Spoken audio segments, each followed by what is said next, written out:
رمضان المبارک کے مہینے میں ایک عورت تھی، وہ ہر روز افطاری کے موقع پر اپنے بچوں کے ساتھ بیٹھتی اور ایک دعا کر کے اور کہتی کہ جب میں یہ دعا کروں تم بھی ساتھ میں میرے یہ دعا کرنا اور آمین کہنا۔ یہ ان کا مشغلہ تھا۔ کیا؟ افطاری کے وقت ایک دعا مانگتی اور بچوں کو سکھانے کے لیے، تعلیم دینے کے لیے کہتی کہ میرے ساتھ ساتھ اس بات کو لکھو۔ تو کیا دعا مانگتی؟ وہ دعا یہ کرتی کہ اللہ مجھے اپنا ایک گھر عطا فرما۔ جو صحرا میں رہنے والے لوگ تھے، خیمے باندھ کے رہتے تھے، تو کہتی ہے کیا دعا کرتی؟ وہ کہتی کہ اللہ میرا اپنا ایک گھر ہو اور گھر کے سامنے ایک نہر۔ صحرا میں یہ دعا کرتی کہ میرا اپنا ایک گھر ہو، دے دے مجھے، اور اس گھر کے سامنے ایک نہر بھی ہونی چاہیے۔ اس کا شوہر بھی ساتھ میں بیٹھتا، روز یہ دعائیں سنتا، بچے بھی ساتھ میں وہ دعا کرتے اور وہی ریپیٹ کرتے جو ماں کہتی تھی، یہی دعا ہوتی تھی۔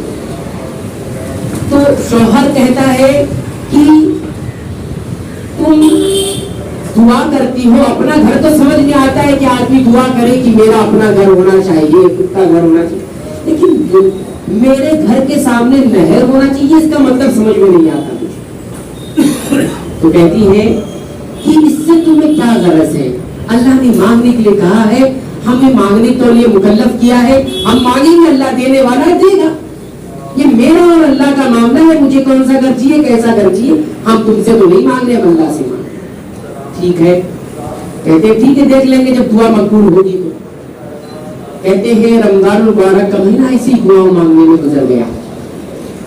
پھر وہ عورت کہتی ہے کہ شوال کا مہینہ بھی تقریباً گزرنے کو آ گیا اور میں جو ہے شوال کے 6 روزے تھے وہ بھی مکمل کر لی۔ اس وقت بھی افطاری میں یہی دعا ہوتی تھی، تو خود بھی یہ دعا کرتی اور شوال کی کہتے ہیں کہ مہینہ گزرنے والا تھا، میرے 6 روزے جو شوال کی تھی وہ بھی میں نے مکمل کر لیے، لیکن ابھی دعا مقبول ہوئی نہیں۔ پھر وہ آدمی کے جو شوہر ہے وہ کہتا ہے کہ ایک مرتبہ میں عصر کی نماز پڑھنے نکلا اور پھر اس کی ملاقات ایک آدمی سے ہوئی، ایک آدمی سے ہوئی۔ وہ آدمی نے اس شوہر سے، اس آدمی سے کہا کہ ذرا آپ سے بات کرنی ہے۔ کیا بات ہے؟ بات یہ ہے کہ میں آپ کو اپنا گھر ہدیے میں دینا چاہتا ہوں، آپ کے نام پر دینا چاہتا ہوں۔ جان نہ پہچان، آپ مجھے گھر ہدیہ میں کریں گے؟ کہاں؟ ہاں، میرے پاس گھر میرا 2 حصوں میں تقسیم ہے، ایک حصے میں اپنے بیوی بچے اور والدین کے ساتھ رہتا ہوں، جو آدھا حصہ گھر کا ہے وہ خالی پڑا ہے، اور میں نے یہ نیت کر لی تھی کہ یہ گھر میں کسی کو ہدیے میں دے دوں گا، ہدیے میں دے دوں گا، اور میں نے نیت یہ کی تھی کہ عصر کی نماز پڑھ کے جس سے پہلی میری ملاقات ہو جائے گی میں اس کو ہدیے میں وہ کر دے دوں۔ سعودی عرب کا مزاج ہے سخاوت کا۔ تو کہتے ہیں آپ سے ہماری ملاقات ہوئی ہے تو ہم یہ چاہتے ہیں، میرے دل میں ہے کہ آپ کو یہ گھر، تو یہ آپ گھر لے لیجیے۔ تو اس کو تردید ہوا نہیں، ہم بلا قیمت گھر کیسے لے سکتے؟ نہیں، ہم نہیں لے سکتے، ہدیہ دے رہا ہوں۔ کہا نہیں، پھر بھی اتنا بڑا گھر میرے نام ہو جائے یہ تھوڑا سا مجھے اچھا نہیں لگا۔ بہرحال اگر تو اس آدمی نے یہ بھی پرستاؤ رکھا کہ اگر آپ بلا قیمت گھر نہیں لینا چاہتے تو آپ جتنی قیمت آسانی سے ہمیں دے سکتے اتنا دے دیجیے، لیکن بہرحال ہم نے چونکہ نیت کر لی ہے تو آپ کو لینا ہی پڑے گا۔ اس آدمی نے گھر آیا، بیوی سے تذکرہ کیا، بیوی نے کہا ٹھیک ہے جتنی رقم ہمارے پاس ہو سکتی جمع کر لیں۔ ادھر ادھر سے نکال کے 8,000 ریال کا جمع ہوئے ان کے پاس، 8,000 ریال انہوں نے ان کو سونپا اور گھر اس کے حوالے کر دیا گیا، گھر اس کے نام سے۔ گھر کہاں پہ ملا انہیں؟ شہر ریاض کے ایک دم ماڈرن علاقے میں انہیں گھر مل گیا، گھر اپنا ہو گیا۔ اب یہ تعجب میں تھا کہ بیوی نے جو دعا کی تھی وہ یہ تھی کہ مجھے گھر ملے اور گھر اپنا ہو جائے، اس کے سامنے نہر ہو۔ گھر تو نظر آتا ہے، نہر نظر نہیں آتی۔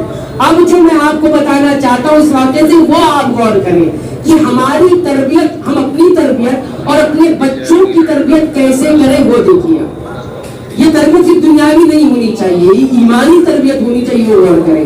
عورت نے دعا کیا تھی؟ اپنا گھر ہو، گھر کے سامنے نہر ہونا چاہیے۔ سبحان اللہ۔ اب آگے جب واقعہ ختم ہوگا تو آپ کو حیرت ہوگی۔ یہ آدمی اپنی بیوی سے نہیں پوچھتا ہے کہ وہ جو نہر تھی وہ تو نہیں ملی, گھر مل گیا, نہر نہیں ملی. اب یہ پریشان تھا, دعا تو مقبول ہوئی ہے لیکن یہ آدھی دعا کیسے مقبول ہو گئی؟ کچھ تو بات ضرور ہے. گیا عالم کے پاس, عالم سے پوچھنے لگا کہ ہماری بیوی بچوں کے ساتھ مل کر پورا رمضان اور شوال میں بھی یہ دعا کرتی رہی کہ دعا مقبول ہو جائے, گھر مل جائے, نہر ہو جائے. ہم تو گھر مل گیا ہم کو الحمدللہ, اپنا گھر ہے اچھے علاقے میں, صحرا سے ہم نکل گئے, لیکن صحرا میں تو نہر کہیں ہے ہی نہیں, کدھر نہر ہے؟ وہ نہر والی جو دعا تھی وہ مقبول نہیں ہوئی. عالم کو دعا تو مقبول ہو گئی ہے. عالم نے کہا مجھے یہ بتائیے تمہارے جو گھر تمہیں ملا ہے اس کے سامنے ہے کیا چیز؟ کہا سامنے تو ایسا کچھ نہیں, نہر وہر نظر نہیں آتی, البتہ سامنے ایک مسجد ہے, اس میں نماز پڑھتے ہیں. کہا دعا تو پوری مقبول ہو گئی. کیسے؟ آپ حدیث سنیے, اب غور کریں آپ, کیسی مائیں ہوتی تھی اور کیسی تربیت بچوں کی کرتی تھی, پوری چیز کھل کر حقیقت سامنے آئی. کہا اللہ کے رسول صلی اللہ علیہ وسلم نے کیا فرمایا؟ حدیث میں یہ فرمایا کہ تم میں سے کوئی کسی کے گھر کے سامنے اگر نہر ہو اور نہر میں وہ انسان 5 مرتبہ نہاتا ہے تو کیا اس کے بدن پہ کوئی میل کچیل رہ جائے گا؟ صحابہ کرام نے عرض کیا اللہ کے رسول صلی اللہ علیہ وسلم ہمارے گھر کے سامنے اگر نہر ہو اور ہم میں سے کوئی انسان اس میں 5 مرتبہ دن میں نہا لے تو ہمارے خیال سے کوئی میل کچیل نہیں رہ جاتا.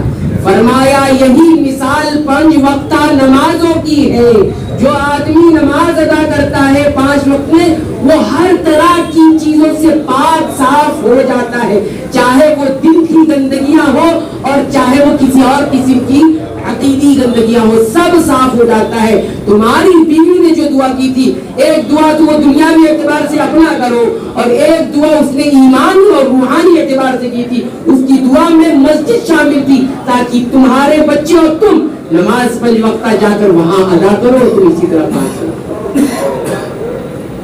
اب بات سمجھ میں, ہمارے بچوں کی تربیت ایسی ہونی چاہیے, ہماری روحانی تربیت ہونی چاہیے کہ ہم اپنی ہر چیز میں اگر دنیا رکھتے ہیں تو آخرت بھی رکھیں.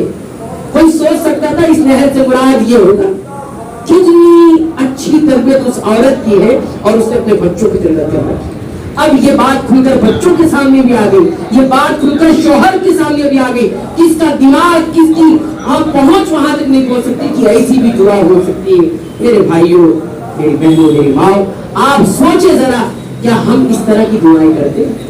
ہماری دعا میں صرف دنیا شامل ہے, ہماری دعا میں آخرت نہیں شامل ہے. کیوں نہیں شامل ہے؟ اس لیے نہیں شامل ہے کہ ہماری تربیت ہی ایسی نہیں ہوئی.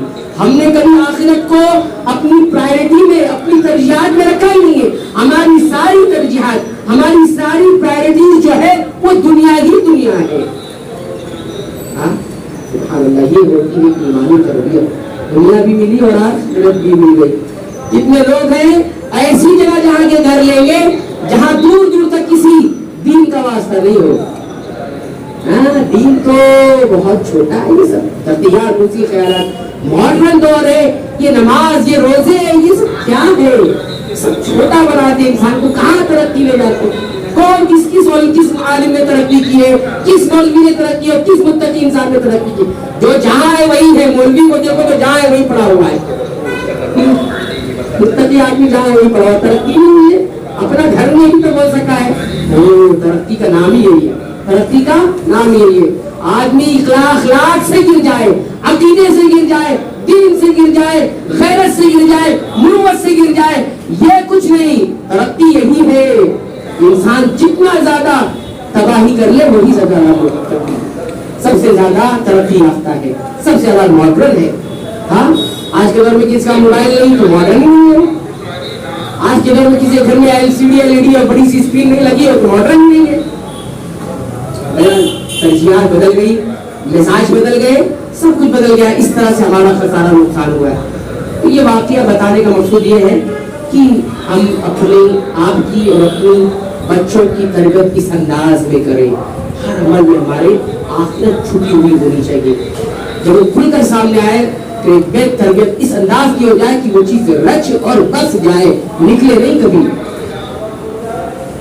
آپ دیکھیں دشمنوں اسلام نے مسلمان نسلوں کو، چاہے وہ نوجوان نسل ہو چاہے وہ بچوں کی نسل ہو، اس کو تباہ کرنے کے لیے، ان کو بگاڑنے کے لیے اور ان کی ایمانی غیرت، ایمانی حمیت اور اللہ سے ان کے تعلق، رسول اللہ سے ان کا تعلق، مسجدوں سے ان کا تعلق، دینی غیرت سے ان کا تعلق توڑنے کے لیے ایسے ایسے ہتھ کنڈے، ایسی ایسی حرکتیں کی ہیں کہ آپ کو اندازہ نہیں ہے۔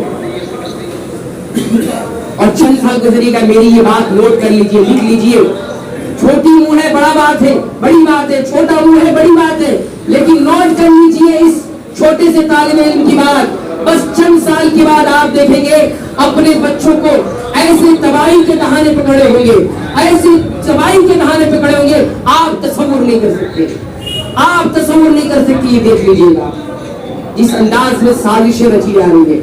آپ دیکھیے بچوں کی کھانے کے سامان سے لے کر پہننے اوڑھنے اور شاپنگ کے سامان سے لے کر ہر چیز میں ایسی ایسی حرکتیں، ایسی ایسی چیزیں داخل کی گئی ہیں جو اس بچے کی ایمانی غیرت، اس کے عقیدے، اس کے اللہ سے تعلق کو بھی ہلا کر رکھ دیتی ہے۔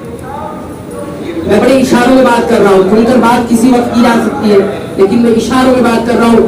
وقت یہاں کم ہوتا ہے، بتانے کی باتیں بہت ہوتی ہیں، لیکن ہمارا معاملہ یہ ہے کہ ہم سننا نہیں چاہتے، ہم غور کرنا نہیں چاہتے، ہمیں ضرورت ہی نہیں ہے دین کی۔ ہاں ہم یہ سوچتے ہیں کہ ہمارے دین کو ہماری ضرورت ہے، ہمیں دین کی ضرورت نہیں ہے۔ یاد رکھیے، ابھی جب میں حدیث سناؤں گا تو آپ کو اندازہ ہوگا۔ بہرحال یہ ایک بات تھی جو آپ کے سامنے رکھنی تھی، اس کو تھوڑا غور کیجیے اور اپنے بچوں کی تربیت کو خصوصی توجہ دیجیے۔ آج ارتداد کا فتنہ بڑی تیزی سے پھیل رہا ہے۔ ارتداد سمجھتے ہیں بہت سارے مسلمانوں کو ارتداد کا مطلب ہی نہیں سمجھو۔ ارتداد کہتے کسے؟ ارتداد ہوتا ہے پلٹ جانا۔ آج نوجوان نسل اور خاص طور سے بچیاں اپنے دین کو چھوڑ دیں گے۔ اس سے بڑا نقصان میرے بھائی تاریخ میں دیکھا ہی نہیں گیا ہے۔ مومن سب کچھ برداشت کر سکتا ہے، سب کچھ لٹا سکتا ہے، میرے بھائی ایمان نہیں لٹا سکتا، ایمان نہیں مل سکتا۔ لیکن آج وہ نوبت کیا آ گئی ہے کہ مسلمان بچیاں، مسلمان بچے، نوجوان یہ سب اپنا دین بیچ دے رہے ہیں، چند ٹکوں کے لیے بیچ دے رہے ہیں اور جہنم خرید لے رہے ہیں۔ اس سے بڑی تباہی اگر ہمیں نہ ہلا سکے تو پھر ہمیں کوئی چیز نہیں ہلا سکتی، پھر ہمیں کوئی چیز نہیں لا سکتی، ہمیں کوئی نصیحت کارگر نہیں ہو سکتی ہمارے پر، اگر ہم اس پر بھی راضی ہو گئے ہیں۔ اور راضی ہو چکے ہیں، اس کی بہت ساری وجوہات ہیں۔ آپ کے سامنے سورہ الاسراء کی آیت نمبر 57 تلاوت کی گئی ہے۔ اس میں اللہ تعالیٰ فرماتے ہیں اولئک الذین یدعون، اللہ تعالیٰ کو چھوڑ کر جنہیں پکارا جاتا ہے، ان کے اندر تین باتیں خود موجود ہیں، انہیں نہیں پکارا جانا چاہیے، ان کی عبادت نہیں کی جاتی۔ اولئک الذین یدعون، جنہیں یہ لوگ اللہ کو چھوڑ کر پکارتے ہیں، ان کی کیفیت کیا ہے جنہیں پکارا جاتا ہے؟ یبتغون الی ربہم الوسیلۃ ایہم اقرب، ان کی خود معاملہ یہ ہے کہ یہ خود اپنے رب کے قرب، اپنے رب سے قریب ہونے کے راستے تلاشتے رہتے ہیں۔ جنہیں پکارا جاتا ہے یہ خود اپنے رب کی طرف چلنے کے اور اپنے رب سے قریب ہونے کے خود راستے تلاشتے رہتے ہیں۔ اقرب ایہم اقرب، کہ کون سب سے زیادہ اپنے رب کے قریب ہو جائے، ایک صفت۔ دوسری صفت وَيَرْجُونَ رَحْمَتَهُ، اور یہ خود اپنے رب کی رحمت کے امیدوار ہوتے ہیں کہ رحمت مجھے حاصل ہو جائے۔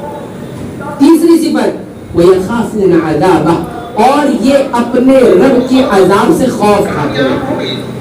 تین صفت ہوتی ہے، ایک تو اپنے رب سے قریب ہونے کے راستے تلاشتے ہیں، اس کو بولتے ہیں محبت، اور دوسرا یہ کہ اپنے رب کی رحمت کی امید رکھتے ہیں، اسے کہتے ہیں امید، اور تیسرا ہے اپنے رب کے عذاب سے خود یہ ڈرتے رہتے ہیں، اس کا نام ہے خوف۔ تو اس سے اہل علم نے بیان کیا کہ کسی بھی عبادت کے لیے تین چیزوں کا ہونا ضروری ہے۔ اگر تین چیزوں میں سے کوئی ایک چیز بھی ختم ہو جاتی ہے وہ عبادت نہیں رہ جاتی۔ کیا ہے تین؟ نمبر ایک المحبت، عبادت اللہ کی محبت میں کی جائے گی، ایک پہلا رکن ہے، پہلی چیز۔ محمد کے محبت کے بغیر عبادت نہیں مکمل ہے. نمبر 2 وَيَخَا وَيَرْجُونَ رَحْمَتَهْ, یہ اپنے رب کی رحمت کی امید رکھتے ہیں. تو دوسری چیز عبادت کس میں کی جائے؟ امید میں کی جائے کہ اس عبادت سے ہمیں کیا ملے گا؟ اجر ملے گا, اللہ تعالیٰ انعام دیں گے. اللہ کی محبت رضا تو حاصل ہوگی, لیکن ساتھ ہی ساتھ اللہ کی انعام اکرام اور اس کی اجر کی امید بھی لگانا, یہ دوسری چیز ہے عبادت کے مقبول ہونے کی, یا عبادت کے صحیح ہونے کی, یا مکمل ہونے کی. صرف دو سے کام نہیں چلے گا. تیسرا کیا فرمایا؟ وَيَخَافُونَ عَذَابَهُ, اور اپنے رب کے عذاب سے یہ خود خوف کھاتے ہیں. تیسری صفت خوف. تو عبادت اللہ کی خوف میں بھی کی جائے گی کہ اللہ ناراض ہوں گے اور ناراضگی میں عذاب دیں گے. یہ تینوں چیز مکمل ہوتی ہے تب جا کے ایک عبادت مکمل. کوئی بھی عبادت ہو, چھوٹی سے چھوٹی جو ہمیں چھوٹی لگتی ہے, بڑی سے بڑی جو ہمیں بڑی لگتی ہے, حالانکہ عبادت نہ چھوٹی ہوتی نہ بڑی ہوتی ہے. اللہ تعالیٰ نے خود کہا لا تحقرن, نبی کریم صلی اللہ علیہ وسلم کے ذریعے لا تحقرن شیئا من المعروف, نیکی کا کوئی کام چھوٹا نہیں ہوا کرتا اور نہ سمجھنا چاہیے. نہ سمجھ, یہ انسان کی سوچ کے مطابق چھوٹا بڑا لگتا ہے کوئی چھوٹا نہیں ہے کوئی بڑا نہیں. جو بھی عبادت اللہ کے لیے ہو جائے وہ بڑی ہے. فرمایا کہ 3 چیزیں عبادت میں ہوگی. صرف محبت میں عبادت نہیں مقبول ہے, صرف خوف میں عبادت نہیں مقبول ہے, صرف امید میں عبادت نہیں مقبول ہے. تینوں چیز ملے گی تب عبادت مقبول ہے. یہ ہے مومن کی عبادت. ٹھیک ہے, عبادت کی راہ تو اللہ کی محبت ہے, عبادت کی راہ تو اللہ سے امید ہے, عبادت کی راہ تو اللہ کے عذاب کے خوف. یہ تینوں چیزیں. اب اس بات کو امام ابن القیم رحمۃ اللہ علیہ بڑے بہترین اور پیارے انداز میں سمجھاتے ہیں. کہتے ہیں القلب فی سیرہ الی اللہ, یہ جو دل جو ہوتا ہے نا اللہ کی طرف چلنے میں, انسان کا جو دل ہے اللہ کی طرف اس کی جرنی ہوتی ہے, ایک سفر ہوتا ہے. اس سفر میں یہ کیسا ہوتا ہے؟ پرندے کی طرح ہوتا ہے, پرندے کی طرح. کیسے؟ کہتے ہیں فالمحبۃ رأسہ, فالمحبۃ رأسہ, کہ یہ جو محبت ہے, دل جو محبت کرتا ہے, اس کی مثال پرندے کے سر کی طرح ہے. والخوف والرجاء, اور خوف اور امید یہ دونوں پر ہے اس کے. سر کیا ہے؟ محبت ہے, اور خوف اور امید یہ کیا ہے؟ دل میں امید اور خوف یہ کیا ہے؟ اس کے دونوں پر ہے. پھر آگے فرماتے ہیں فَمَتَا سَلِمَ الرَّأْسُ وَالْجَنَاحَانِ, اب اگر سر بھی محفوظ ہے, اچھا ہے, اور دونوں پر بھی اچھے ہیں, فَالطَّيْرُ جَيِّدُ الطِّيرَانِ, تو پھر پرندے کی اڑان بڑی اچھی ہوگی. سر بھی سلامت, دونوں پر بھی سلامت. تو محبت بھی مضبوط ہے, خوف بھی مضبوط ہے, اور امید بھی مضبوط ہے. تو پرندہ بڑی اچھی طرح سے اڑے گا, اچھی طرح سے وہ پرندہ جو ہے اپنی اڑان بھرے گا. ایسے میں دل بھی اللہ کی طرف اچھی طرح سفر کرے گا. لیکن آگے فرماتے ہیں وَمَتَا قَطْعَ الرَّأْسِ يَقْطَعَ الرَّأْسَ مَا قَطْعَ, لیکن اگر یہ سر ہی کاٹ دیا جائے پرندے کا تو پھر پرندہ مر جاتا ہے, اور محبت ہی اللہ کی مر جائے دل سے تو پھر دل کا سفر اللہ کی طرف ہوگا ہی نہیں. اور آگے فرماتے ہیں وَمَتَا فَقْدَ الْجَنَاحَانِ, اور اگر دونوں پر کاٹ دیے جائے, پرندہ دونوں پر سے محروم ہو جائے, سر تو ہے لیکن دونوں پر موجود نہیں, یعنی خوف اور امید نہیں ہے, تو فرماتے ہیں فَوَحَرَغَةٌ لِكُلِّ صَائِدٍ وَكَاسِرٍ, تو پھر پرندہ ہر شکاری کا شکار بن جائے گا, یا ہر عقاب جو چیلوں کی عقاب اس کا نشانہ بن جائے گا. یعنی شیطان بھی اس کو اچک لے گا. اگر امید نہیں عبادت میں, اگر خوف نہیں عبادت میں, تو پھر ہر انسان کیا ہو جائے گا؟ شیطان کا شکار بن جائے گا. تو میرے بھائی کوئی بھی عبادت کرے تو 3 چیزوں پر غور کرے کہ کیا یہ عبادت میں اللہ کی محبت میں کرتا ہوں, کیا یہ میں عبادت اللہ سے امید میں کرتا ہوں, کیا میں یہ عبادت اللہ کے خوف اور اس کی ناراضگی کے ڈر سے کرتا ہوں. تینوں چیز ماں شامل کرے ہر عبادت میں. پھر دیکھیے عبادتوں کا لطف آپ کو ملے گا, عبادتوں کا مزہ ہمیں ملنے لگے گا, اور عبادت کی چاشنی ہم محسوس کرنے لگیں گے, اور ساتھ ہی ساتھ عبادتوں کی طرح ہم بڑھنے لگیں گے, اور ساتھ ہی ساتھ ان عبادتوں کے جو اچھے اثرات خود ہمارے اوپر, ہمارے خاندان کے اوپر, ہمارے گھر والوں کے اوپر, ہمارے محلوں پر, ہماری سوسائٹی پر, ہمارے سماج پر, ہمارے معاشرے پر, ہماری قوم پر, ہمارے ملک پر, ہماری ملت پر جو ہونے والے ہیں وہ اچھے اثرات پڑیں گے. یہ تینوں چیزیں یاد رکھیں. اب میں جو حدیث مکمل جو حدیث میں نے آپ کے فکر میں رکھی بس اس کو سنیے اور اپنے رب کی شان پر ذرا فرق ہوئیے, اپنے رب کی شان کو ذرا سنیے. اس روایت کو امام مسلم رحمۃ اللہ علیہ نے اپنی صحیح کے اندر نقل فرمایا اور دیگر اور کتابوں کے اندر بھی یہ روایت موجود ہے, یہ حدیث موجود ہے. اس حدیث کو حدیث القدسی کہا جاتا ہے. اب حدیث قدسی کسے کہتے ہیں؟ حدیث قدسی وہ حدیث ہوتی ہے کہ جس حدیث کو, جس بات کو نبی کریم صلی اللہ علیہ وسلم اپنے الفاظ میں تو بیان کرے لیکن یہ کہے کہ یہ بات اللہ کہہ رہا ہے, اللہ کی طرف روایت کرتے ہوئے کہے کہ یہ بات اللہ کہہ رہا ہے. دیکھیے ابو ذر الغفاری فرماتے ہیں نبی کریم صلی اللہ علیہ وسلم سے روایت کرتے ہوئے کہ اللہ کے رسول صلی اللہ علیہ وسلم روایت کرتے ہیں اس بات کو کس سے؟ اللہ سے جو کہ تبارک و تعالی ہے. عن اللہ تبارک و تعالی, یعنی یہ بات اللہ فرماتے ہیں. کون اللہ؟ تبارکا, جو بابرکت ہے. تبارک کا معنی آپ سمجھتے ہیں, ہم ہمیشہ کہتے ہیں نا اللہ تبارک و تعالی نے فرمایا. اللہ تبارک و تعالی کیا مطلب ہے؟ کچھ تو تالا بول دیتے, تالا جو چابی والا ہوتا ہے, غلط. تعالی, تبارک و تعالی. تبارک کا مطلب سمجھ جائیے آپ. تبارک کا مطلب ہوتا ہے ایسی ہستی جس کا خیر اچھائی بہت زیادہ, اس کو کہتے ہیں تبارکا. سمجھ جائے گا. تبارکا اللہ, تبارکا اللہ بابرکت ہے. معنی اس کا یہ ہے کہ اللہ ایسی ہستی ہے کہ جس کا خیر جو ہے بہت زیادہ ہے, جس کی بڑائی ہوتی ہے. اللہ تبارکا. اور تعالی مطلب ہوتا ہے بلند ہو جانا. یہ اللہ وہ ہے کہ جو بہت بلند ہے مخلوق سے, مخلوق کی مشابہت سے, مخلوق سے بلند نہیں, مخلوق کی طرح ہونے سے بہت بلند ہے, یہ معنی ہوتا ہے. تو اللہ تعالیٰ علی اللہ تبارک و تعالی اپنے اللہ سے بیان کرتے ہوئے کہتے ہیں کہ اللہ تعالیٰ کہتا ہے. اب دیکھیے اس حدیث کے اندر جو اللہ تعالیٰ کہتے ہیں 10 مرتبہ کیا آیا ہے؟ یا عبادی, اے میرے بندو. 10 مرتبہ گن کر آیا ہے. اللہ تعالیٰ کیا کہہ رہے ہیں؟ یا عبادی, اے میرے بندو. کتنا پیار ہے, کتنی شفقت ہے, کتنی رحمت ہے, رب کا کتنا پیار ہے بندوں کے ساتھ. ان بندوں کے اندر وہ بھی ہیں جو اس کے ساتھ شرک کرنے والے ہیں, ان بندوں میں وہ بھی ہے جو اللہ کے ساتھ کفر کرنے والے ہیں, ان بندوں میں وہ بھی ہے جو دن رات اللہ کی نافرمانی میں لگے ہوئے ہیں, ان بندوں میں وہ بھی ہے جو دن رات ہر لمحہ ہر پل اللہ کی ایک ایک رحمت سے, اللہ کی ایک ایک نعمت سے پورا فائدہ اٹھانے والے ہیں. سب کو کیا کہہ رہے ہیں؟ یا عبادی. پہلی بات کیا کی ہے؟ غور سے سنیے گا. انی حرمت الظلم علی نفسی, میرے بندو میں نے اپنے آپ کے اوپر, اپنی ذات پر ظلم کو حرام کر دیا ہے, حرام قرار دے دیا ہے. مجھ سے ظلم ہو ہی نہیں سکتا. سبحان اللہ, اللہ تو پاک ہے ظلم سے, اللہ تو پاک ہے, کون سا دور ہے ظلم سے. اتنی بڑی روحانیت کا سفر ہے جس کو یہ پتہ چل جائے میرا رب ظلم کر ہی نہیں سکتا. میرے بھائی دنیا میں جس کے ساتھ بھی انسان رہتا ہے اسے ہمیشہ یہ خدشہ لگا ہے کہ کہیں یہ میرے ساتھ دھوکہ نہ کر دے, کہیں میرے ساتھ یہ ظلم کا معاملہ نہ کر دے.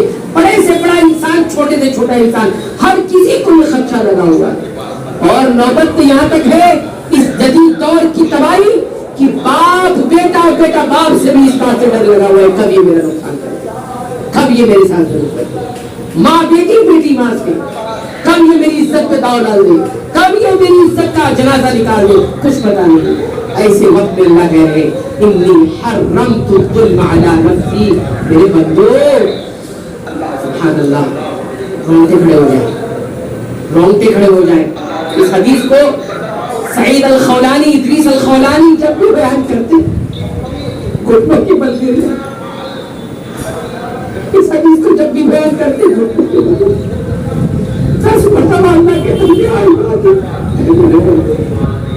اس سے زیادہ کوئی بات کرنے والا ہو سکتا ہے. اگر ہمارے سامنے کوئی ذرا سی غلطی کر دے, ہمارا اپنا تو ہم نام لے گا گوارا نہیں. یہاں تک کہ باپ اپنے بچے کی نافرمانی پر تو یہاں بیٹا نہیں ہے, میں تجھے بیٹا نہیں کہوں گا, آج سے تم کو باپ نہیں کرے. اس کے باوجود رب کہتا ہے یا عبادی انی حرمت الظلم علی نفسی, میں نے اپنے نفس پر, اپنے نفس یعنی اپنی ذات پر ظلم کو حرام کر دیا ہے. وجعلتہ بینکم محرما, یہ بھی یاد رکھنا جب میں نے اپنے نفس پر ظلم حرام کیا ہے تو میں نے اس ظلم کو تمہارے درمیان میں حرام قرار دے دیا. فلا تظالموا، لہذا تم ظلم نہ کرو. میرے بھائی ظلم دو طرح کا ہوتا ہے. ایک ظلم ہوتا ہے انسان اپنے ساتھ کرتا ہے، یہ بھی حرام. ایک ظلم ہوتا ہے جو انسان دوسروں کے ساتھ کرتا ہے، یہ بھی حرام. اپنے ساتھ جو ظلم ہوتا ہے اس ظلم میں سب سے بڑا ظلم ہے شرک اور کفر. انسان سوچتا ہے کفر اور شرک کس کے اوپر ظلم ہے؟ شرک اور کفر خود اپنے آپ پر ظلم ہے، اپنے نفس پر بھی ظلم نہیں کر سکتا. سب سے بڑا ظلم جو انسان اپنے نفس سے کرتا ہے وہ شرک کر کے اور کفر کر کے، اس کے بعد گناہ اور معصیت کر کے. گناہ اور معصیت کرنا یہ ظلم ہے اپنے آپ سے، اور ظالم شخص اللہ کے پاس پہنچے گا تو اس کے ظلم کی سزا اسے ملے گی. یہ پورا جسم، یہ پورا شریر، یہ پوری باڈی اور اس میں لگے ہوئے نظام، اس میں لگے ہوئے سسٹم، یہ سارے کی سارے اللہ نے بطور امانت دے رکھے ہیں. یہ آنکھوں کا نظام، یہ کانوں کا نظام، یہ دماغ کا نظام، یہ دل کا نظام، یہ ہاتھوں کا نظام، یہ پیروں کا نظام، اور یہ دل جسم کے اندر مختلف چیزوں کا نظام، سانس کا نظام، پھیپھڑوں کا نظام، نسوں کا نظام، پٹھوں کا نظام اور دیگر جتنے نظام ہیں آپ غور کرتے رہیے. یہ سارے نظام بطور امانت رب نے دے رکھے ہیں. اس پر ظلم نہیں کیا جانا چاہیے. جو ظلم کرے گا اللہ اس کو سزا دیں گے. فلا تظالموا. آگے سنیے اللہ کہتے ہیں یا عبادی، انتجائیے پہلا ہو گیا یا عبادی، اے میرے بندو، کلکم ضال، تم سب گمراہ ہو، تم سب راہ بھٹکے ہوئے ہو، الا من ہدیتہ، مگر وہی جس کو میں ہدایت دے دوں، جس کو میں ہدایت دے دوں. ہم نے الہادی کا معنی بھی بیان کیا تھا. اللہ کی ہدایت چار طرح کی ہوتی ہے. ایک تو انسان کو نفع اور نقصان کی رہنمائی کر دے کہ یہ نفع ہے نقصان ہے. دوسری ہدایت اللہ کی یہ ہوتی ہے کہ اللہ تعالیٰ راستہ بتا دے یہ ہدایت کا راستہ ہے، یہ گمراہی کا راستہ ہے. تیسری ہدایت یہ ہوتی ہے کہ اللہ رب العالمین اس راہ پر چلا دے، یا اگر صحیح راستہ ہے تو پھر چلنے لگے انسان، توفیق مل جائے. یہ چوتھی ہدایت ہوتی ہے. اور تیسری ہوتی ہے اور چوتھی ہدایت وہ آخرت میں ہدایت دیتا ہے، کسی کو جنت کسی کو جہنم کی طرف. نہیں بھائی، تو کہا تم سب گمراہ تھے، تم سب گمراہ ہو، مگر وہی گمراہ نہیں ہے جسے میں ہدایت دے دوں. آگے سنیے، اگر میں ہدایت دینے والا ہوں فاستہدونی، تم پر واجب ہے کہ مجھ سے ہدایت مانگو.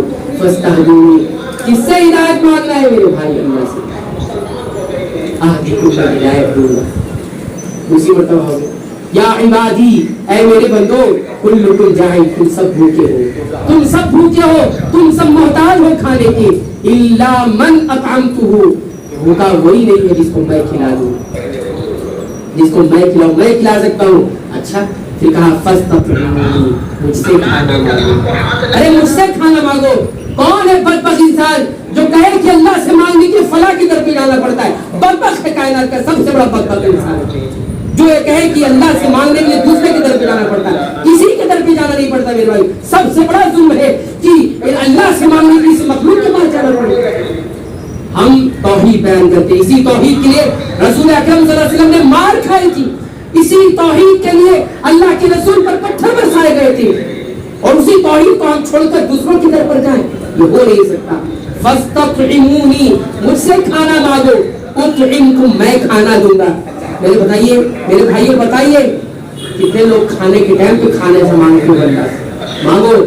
اللہ کے رسول صلی اللہ علیہ وسلم نے فرمایا کچھ بھی مانگنا ہے مانگو اللہ سے.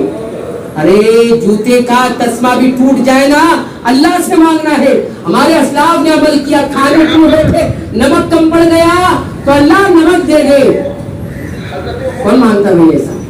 کون مانگتا؟ یہ ہے توحید. اللہ سے مانگنے کے گھومنا نہیں پڑتا ہے میرے بھائی، اللہ سے مانگنے کے لیے گھومنا نہیں پڑتا ہے. مانگو اللہ سے. ہماری تو معراج یہی ہے، ہماری تو ترقی یہی ہے کہ ہم بندے بن جائیں.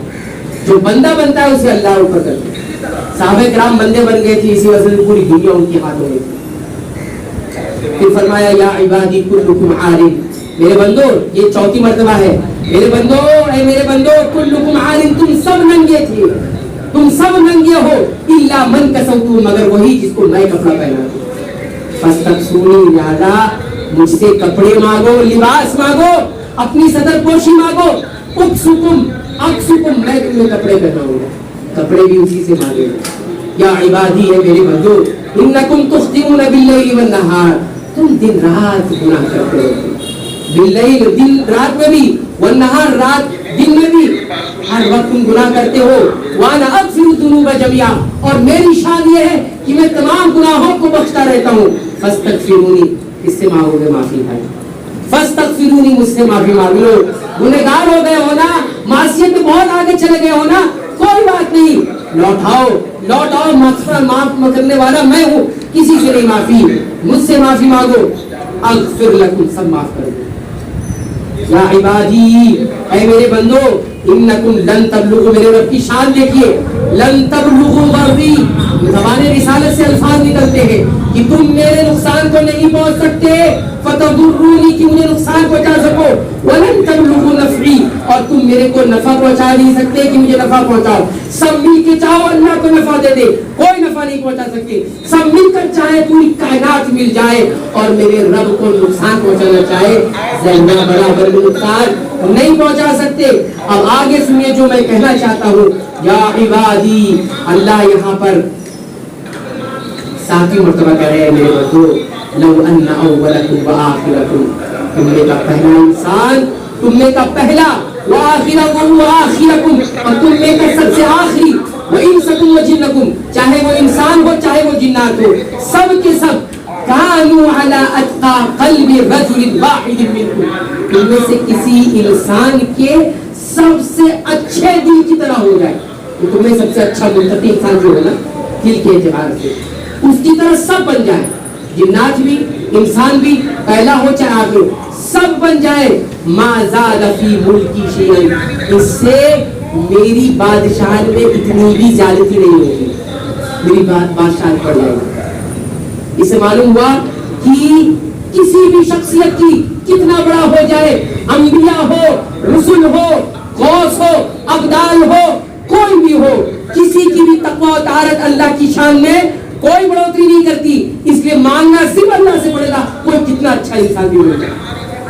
میں تو ہمیشہ مثال دیتا ہوں, اگر اپنی مثال دینا چاہو تو دھوبی کے پاس کون سے کپڑے جاتے ہیں میرے بھائی؟ کیا کوئی صاف ستھرا پریس کر کے کپڑا لے جا کے دھوبی کو دیتا ہے دھو دیتی ہے؟ نہیں. کون سے کپڑے جاتے ہیں؟ گندے کپڑے جاتے ہیں. اور اللہ کے دربار میں گنہگار نہیں آئے گا تو کون آئے گا؟ متقی آئے گا, پرہیزگار آئے گا. یہ کون سی پٹی پڑھائی ہوئی ہے دنیا والوں کو؟ کون سی پٹی پڑھائی ہوئی ہے؟ ارے تم بہت گنہگار ہو, تمہاری نہیں سنی جائے گی, فلاں در پہ چلے جاؤ, وہ تمہاری بات پہنچائیے. کیسے پہنچائیں گے؟ ہم ویسے گنہگار ہو, دوسرے کے پاس جا کر اور گنہگار بنے, اور گنہگار بنے. ذرا کامن سینس, ذرا عقل بھی استعمال کریں. یہ لوگوں نے اس طرح سے بھٹکا کر, اس طرح سے لوگوں سے کو صحیح بات چھپا کر, اس طرح سے گمراہ کر کے اپنی دنیا بنا رہے ہیں, اپنی دنیا بنا رہے ہیں. اور جن لوگوں کو پکارا جاتا ہے ان کا خود کا بھی یہ مسئلہ نہیں تھا, وہ تو خود یہ کہتے تھے کہ ہم جس سے مانگتے تھے اس سے. یہ فرمایا سب اگر متقی بن جائے تو میری بادشاہت میں کوئی اضافہ نہیں ہونے والا. اور سنیے آگے فرمایا تھا, یا عبادی, میرے بندو, لو ان اولکم وآخرکم, تم لوگوں کا پہلا اور آخر, چاہے وہ انسان ہو جنات ہو, سب اگر سب سے برے دل کی طرح بن جائے, سب ایک ہی دل کی طرح, سب بدکار, سیاکار, نافرمان بن جاؤ, اس سے میری بادشاہت میں کمی بھی نہیں ہونے والی. کوئی کمی بھی نہیں ہو جائے گی, کوئی شان گھٹ گئی, شان بھی نہیں گھٹنے والی. یہاں تو کسی کی بات اگر ذرا سی نہیں مانی, میری شان گھٹا دیا اس نے, سب کے سامنے میری بات کو ٹھکرا دیا, میری شان گھٹ گئی, میری کیا امیج رہ جائے گی, میری شبیہ کیا رہ جائے گی. اور رب کہتا ہے سارے انسان, سارے جنات, پہلا ہو چاہے آخر ہو, پہلا پیدا ہونے والا انسان اور جنات, اور آخری جو سب سے زیادہ آخری ہوگا چاہے جنات ہو انسان, سب اگر بدکار ہو جائے, سیاکار ہو جائے, میری بادشاہت میں کچھ بھی کمی نہیں ہونے والی. یہ میرا رب کامل ہے. اس کے بعد فرماتے ہیں, یا عبادی, سنو اب وہ پوائنٹ آ رہا ہے جو پوائنٹ کہنا چاہتا ہوں میں. یا عبادی, اب یہ 9ویں مرتبہ ہے جہاں اللہ کہہ رہے ہیں میرے بندو, تمہیں کا سب سے پہلا اور آخر, انسان و جنات سب کھڑے ہو جائے, یہ چکیت میدان ہے. ذرا تصور کیجیے, آپ پوری دنیا چھوڑ دیجیے, صرف اس وسیع علاقے کے لوگ کھڑے ہو جائے تھے. کتنے لوگ ہوں گے؟ ایک میدان میں کوئی میدان ایسا نہیں ہوگا جہاں سارے وسیع کے لوگ آ جائیں، سارے وسیع کے لوگ آ جائیں، کوئی میدان بھی ایسا نہیں ہوگا۔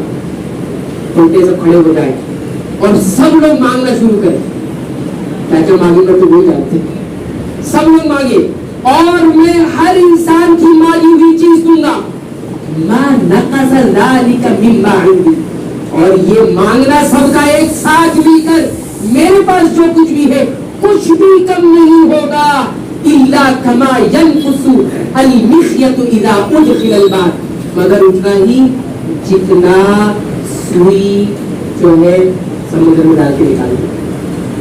سبحان اللہ، کس کے پاس ہے بھائی؟ کس کے پاس ہے؟